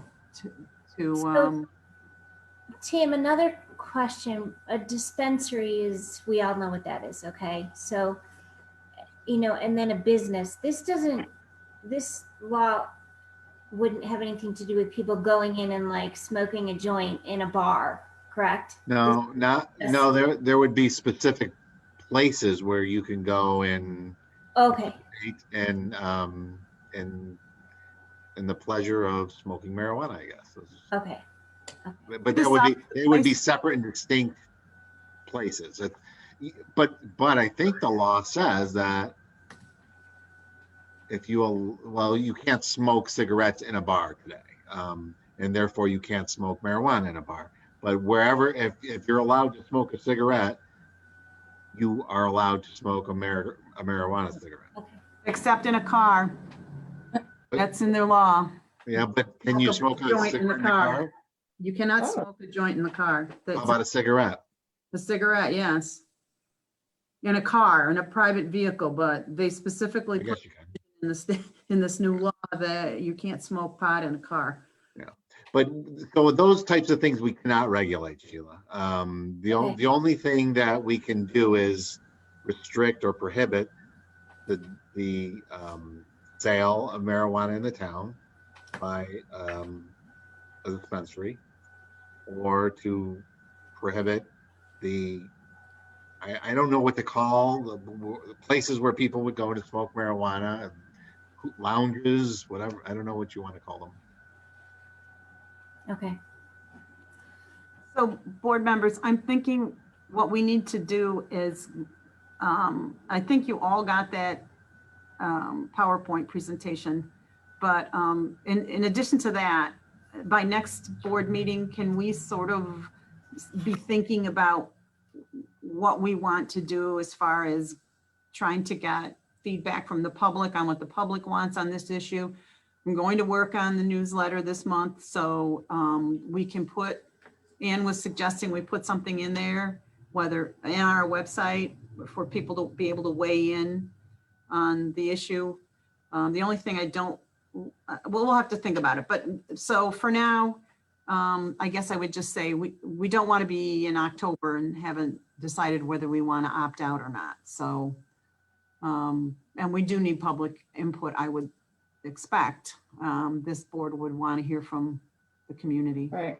Well, I think if you're talking about dispensaries, if it was going to be put forward, maybe you limit the amount of dispensaries, I mean, there's, I don't know, but I don't know, Tim. I don't know. Yeah, I don't know either. And I do think those are things we'll have to parse out, Yeah. but I just remember from the webinar I was on that it seemed like if you don't opt out that, I'm not sure about about limiting Yeah, them. I think the only way you can control it is by zoning, by saying time, place, and manner. This is what districts we allow it in, and this is what time we allow it from. So I think, but I don't think you can say we can only have 4 dispensaries in the town of Pompey or 2 on-site consumption facilities in the town of Pompey. We can't do that. Okay, okay. So it's all gonna be based on the zoning. Okay. I do think before we want to hear from the public, but I do think we all need to get educated on this ourselves as far as the provisions that are in this. So we're clear at least. And I don't know, Tim, if that's something, I don't know how we do that. We might look at what other towns are adopting too as a format to weed through and Has anybody opted out any town you know of yet, Tim? Nope. Thinking about it though, right? Our town's thinking about, I Yeah. think every town is thinking like you're thinking, which Yeah, okay. we're Yeah, and they gave us so much time to think about it until the end of the year. That's not a lot of time. and if you don't opt out by the end of the year, you're done.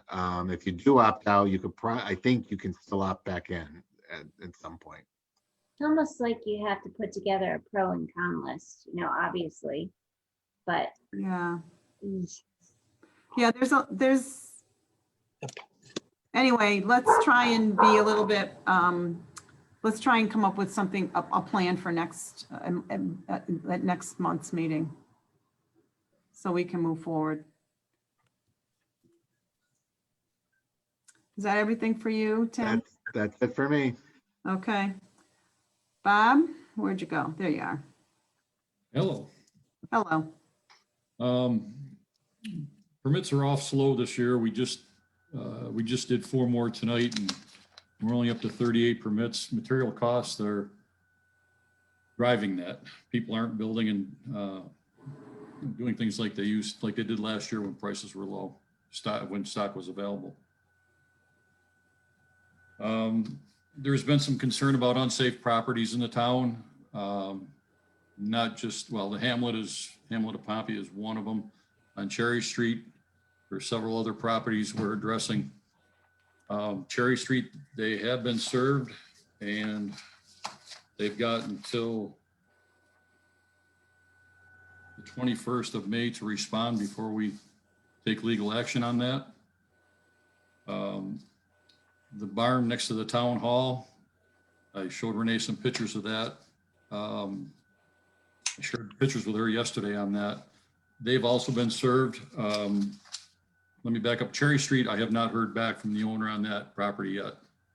The property on Route 20, the owners have been responsive. They're from California, or they live in California, and at least they've been communicating with me.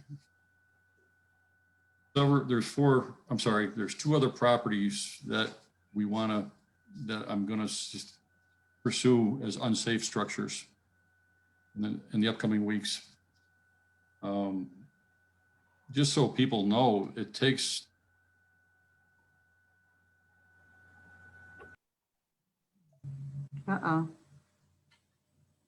months, and we're going back to court for the 4th time next week, and we're still we're making progress, but it takes, people have to understand that. If there are issues out there, Nikki received a phone call today, or emails. I need to know about it in writing. Phone call, because I don't get all the information. Phone calls are okay, but I really need the address, who the complaint is. I will not tell people who's complaining and who's writing the complaint, but I need to know who the owners are, if they have it, the address, and what the issues are, and we will address them as best we can. I'm on a limited time as far as I've only got so many hours a week to do this, and I have to pick the unsafe buildings first, and the ones that are most dangerous for the town versus, an abandoned car and, some trash. But we are addressing as much as we can. And the complaint form is on the website, right? If somebody Yes. wants to complain about a property. So if you go to the codes page on the web, or zoning, I forget the exact Codes and zoning. codes and zoning. If you go to that page and there's a complaint form you can download, but there's also some at the town hall. Yep. You can send me an email. I'll respond to your emails. I print them off. If you send me a text, just, include the information. I'll respond. Nikki taught me something Saturday. I'm putting everything, I'm putting all this in a file now that I have a digital copy of things. So, I will address these issues. But it takes some time. Yes, and I'm so happy that we're finally doing something about the barn next door. Carl has been upset about that barn for a long time. And when you look at that and you see the kids play toys around that barn and the condition it's in, it's horrifying. Scary. A hazard, an Yep. accident waiting to happen. Yep, you're right. And Carl, I did, I've spoken to the owner. We've been texting back and forth as late as last night. I was texting with them, about the conditions there. And they have pictures. Renee has been copied on that. And if anybody wants to see the pictures, there's a couple of houses that are just as bad, if not worse, in this town that need to have, something done about them. So we are trying to work on it.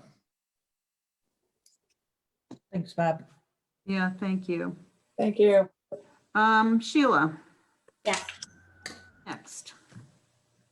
So Judy, Tom, and I met and we did the audits for the town supervisor, town clerk, and tax collector for the books for 2020. And I believe I have to make a motion?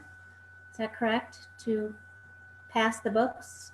Tim? So it would be a motion that the supervisor's records, the tax collector's records, and the town clerk's records were audited by Hello? members of the town board. And that the board should make a motion that the audits have been completed for those departments. Make a motion, the audits have been completed for town supervisor, town clerk, and tax collector. I'll second that. I second that. I think Sheila and Judy both get to second that since they did it. They did a lot of work.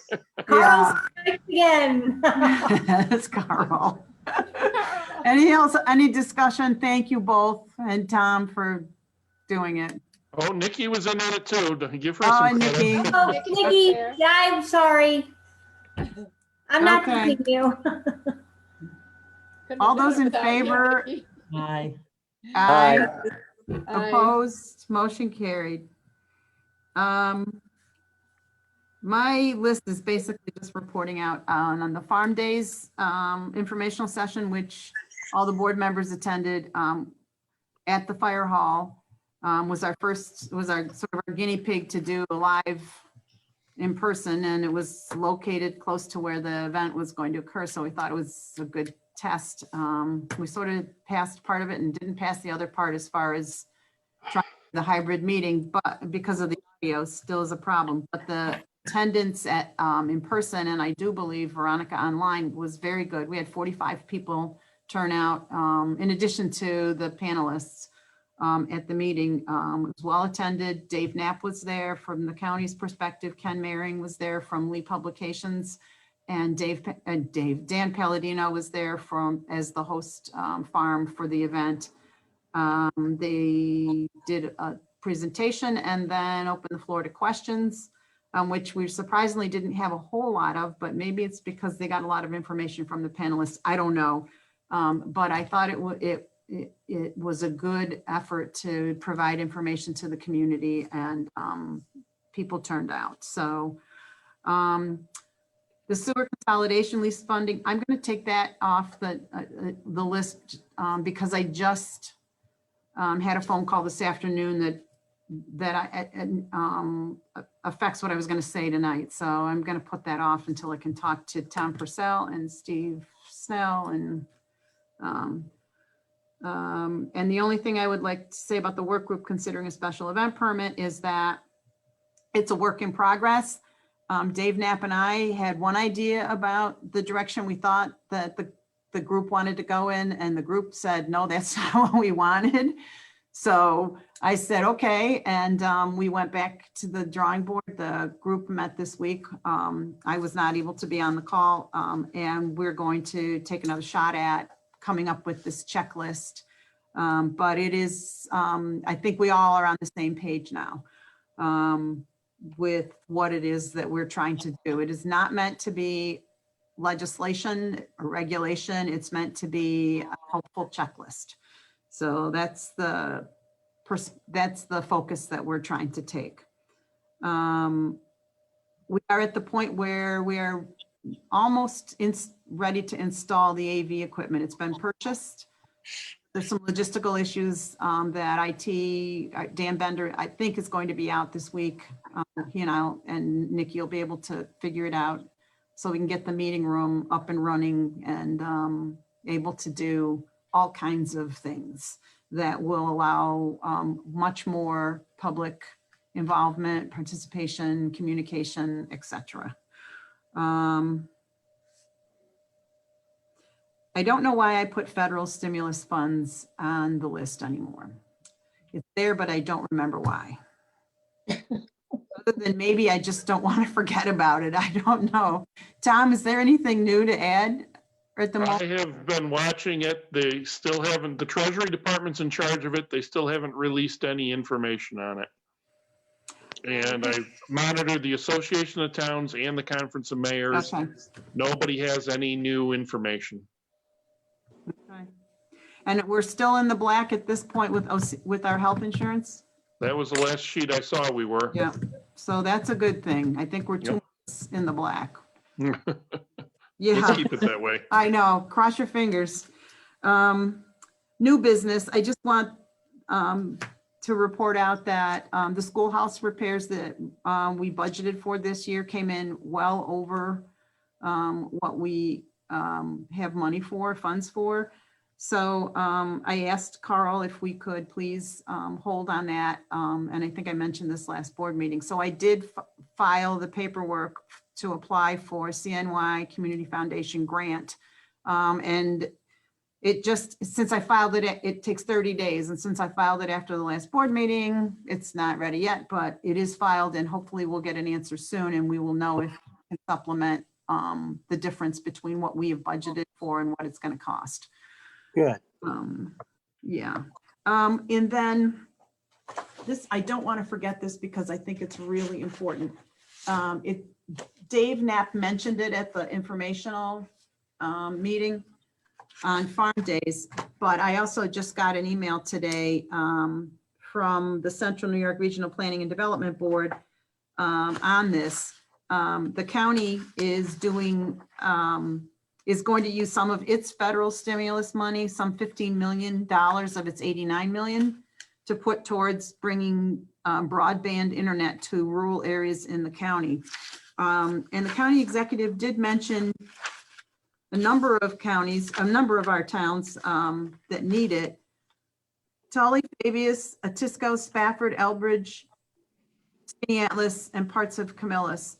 But I do know for a fact that there are also pockets in the town of Pompey that really struggle with internet access. So it might have been just that those towns have it more widespread than we do. I don't know, but we are certainly in that group.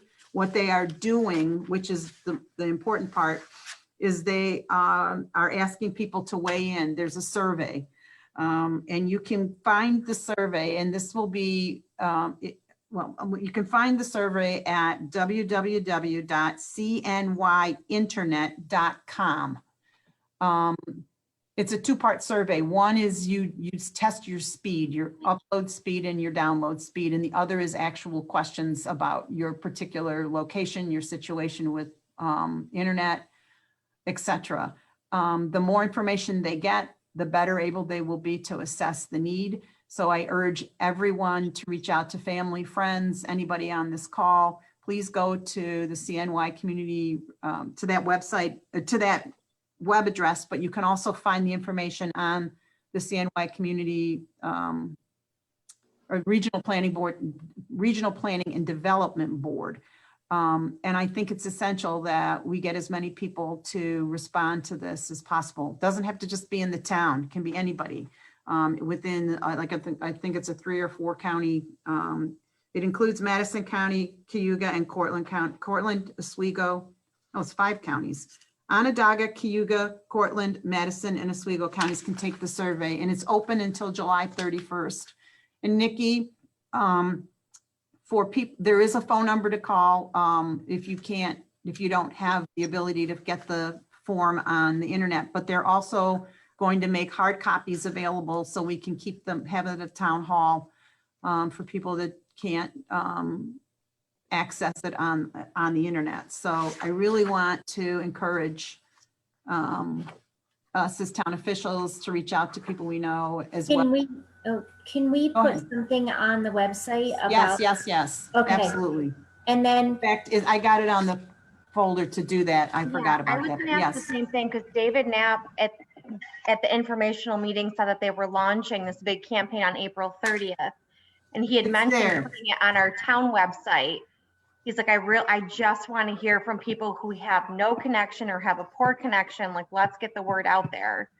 So you're so I don't know if this has already been done, and it might have already been done through the school, but maybe Nikki, a follow-up phone call to the school, because I know that Tim Ryan worked on that with, legislation and all that for years. So maybe they already know, but if they don't, push it through school.